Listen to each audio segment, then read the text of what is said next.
Hello hi నమస్తే మేంకి first విడతలోని మండలాలలో ఇవాళ పోలింగ్ అయితే స్టార్ట్ అయింది. 7 నుండి 1 వరకే ఈ పోలింగ్ అనేది ఉండడం జరుగుతుంది.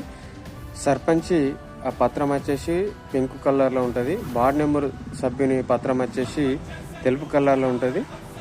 మీ అమూల్యమైన ఓటు ఎవరైతే మీకు సేవ చేస్తారో వాళ్ళకైతే ఓటు వేయండి. అదేవిధంగా ఎవరైతే అభ్యర్థి కేటాయించిన గుర్తు అయితే ఉంటుందో ఆ గుర్తు పైన పేరైతే రాదు. ఆ గుర్తును బట్టి ఎవరైతే ఇట్లా మా గుర్తుకు ఈ గుర్తుకు వేయండి అని చెప్పుకున్నారో ఆ గుర్తును బట్టే దానిపైన ఓటు వేయవలసిందిగా ఉంటుంది. మరి గుర్తు పైన పక్కన పేరైతే మెన్షన్ అయితే చేయలేదు. డైరెక్ట్ గుర్తిచ్చి ఆ గుర్తు పైన ఓటు వేసే విధంగా అక్కడ రూపొందించడం జరిగింది. మీ అమూల్యమైన ఓటు మరి మీకు సేవ చేసే నాయకునికి వేసే విధంగా ఉంటారని తెలియజేసుకుంటూ మీకు థ్యాంక్ యూ. నా ఛానల్ లైక్ చేయండి, షేర్ చేయండి, సబ్స్క్రైబ్ కొట్టండి. Thank you.